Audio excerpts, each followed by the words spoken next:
কম্পিত মাটি এবং আতঙ্কিত জনগণ। গতকালকে ঢাকা থেকে আসছি প্রায় রাত 3টা বা 4টা, তখনও ঢাকায় ভূমিকম্প হয়েছে।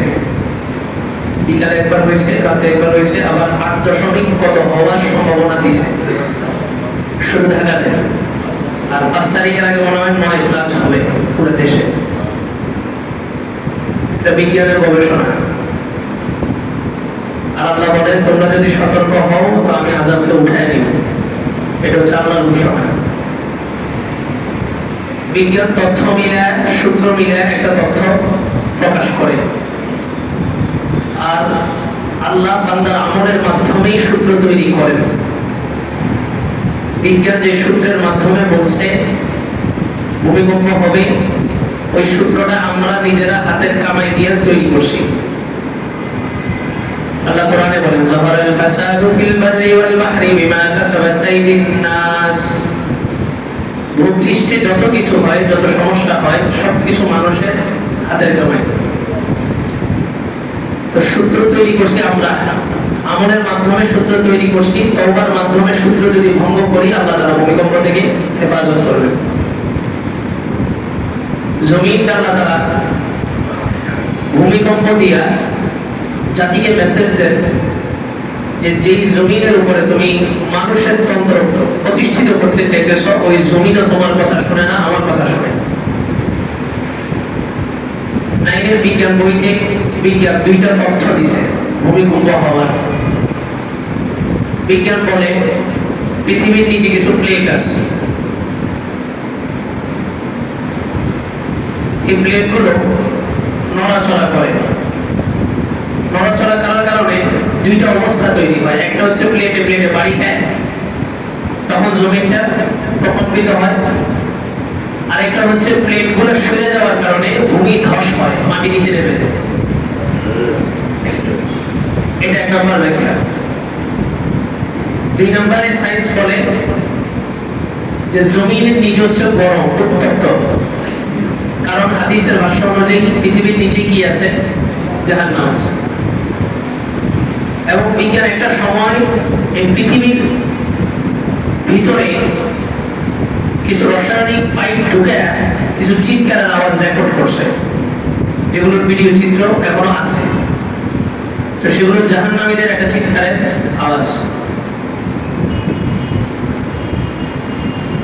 বলে যে ভিতরে যে গরম আছে, গরম বাষ্পটা, গরমের একটা ভাব উপরের দিকে উঠে, আর পৃথিবীর যে সাগর সমুদ্র আছে, এগুলো সব পাতালের সাথে সম্পর্ক থাকে, পানিগুলো নিচে চলে যায়।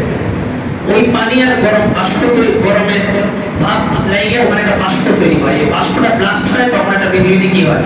ভূমিকম্প হয়। বিজ্ঞান তার ক্ষুদ্র নলেজে সে যতটুকু পারছে ততটুকু তথ্য দিছে।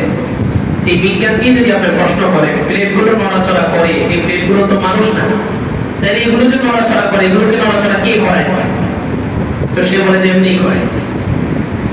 অথচ হাদিসের ভাষ্য অনুযায়ী রাসূল কসম খেয়ে শপথ করে বলছেন, পৃথিবীর একটা গাছের পাতা পর্যন্ত আল্লাহর অনুমতি ছাড়া নড়তে পারে না। এবং একজন ফেরেশতা প্রতিনিয়ত আমাদের নাকের ডগায় বসে থাকে। প্রতিবার শ্বাস ছাড়ার আগে আল্লাহর কাছ থেকে অনুমতি নেই যে আল্লাহ শ্বাসটা বের করতে দিব কিনা। আল্লাহ অনুমতি দেয়, আমরা শ্বাসটা বের করতে পারি।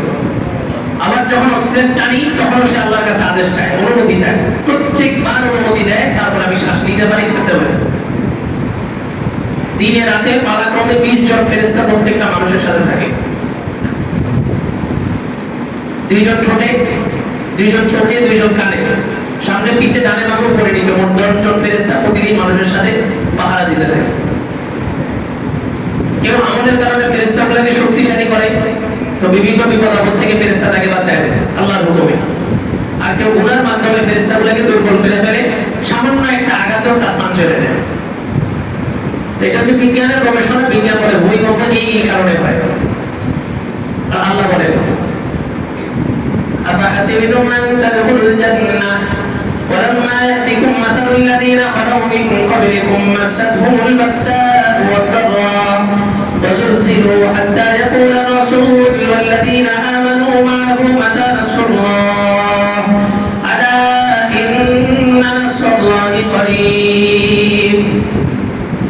বলে মানুষ ধারণা করতেছে জান্নাতে অটোমেটিক প্রবেশ করবে, অথচ তাদের কাছে ওই সমস্ত আপদ বালা মুসিবত পৌঁছবে না যেগুলো তাদের পূর্ববর্তী উম্মতের কাছে পৌঁছিল। এরপর আল্লাহ তাআলা একটা শব্দ উচ্চারণ করছেন, ওয়াজুফিরু, তাদেরকে ভূমিকম্প দেওয়া হবে, প্রকম্পিত করা হবে। হাত্তা ইয়াকুলা রাসূল আল্লাযীনা আমানু মাআ, নবী যারা প্রতিনিয়ত আল্লাহর সাথে কথা বলতেন, এই নবীরা পর্যন্ত কখনো কখনো হতাশ হয়ে উম্মতের রোশানলে পড়ে তারা বলে বসছে, মাতা নাসরুল্লাহ, আল্লাহর সাহায্য কখন আসবে।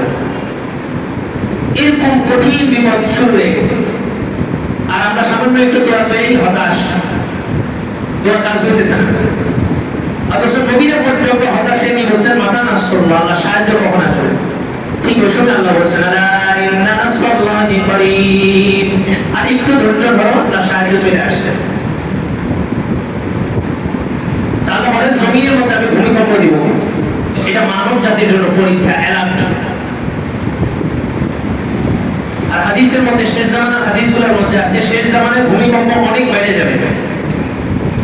এবং একটা হাদিস আছে, শেষ জামানার মানুষের স্বপ্নগুলো সত্য হবে।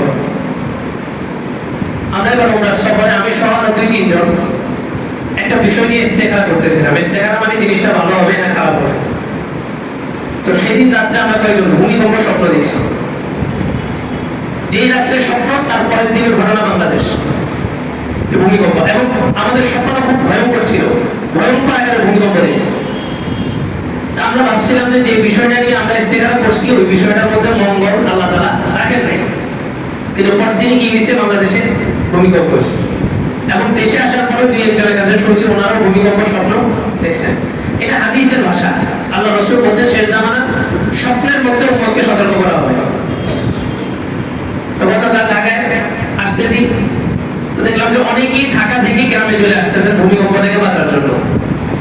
অনেকে ঢাকা সব ছেড়ে দিচ্ছেন, বড় বড় ভবনগুলোর মালিকরা যাদের বাড়ি আছে এদিকে সব চলে আসতেছে, ঢাকা সব ফাঁকা একদম। ভূমিকম্প থেকে বাঁচার জন্য নিজেদের আমলকে ঠিক করতে হবে। বিজ্ঞান সূত্রের মাধ্যমে তথ্য দেয়, আর আমরা আমাদের বদ আমলের মাধ্যমে সূত্র তৈরি করি।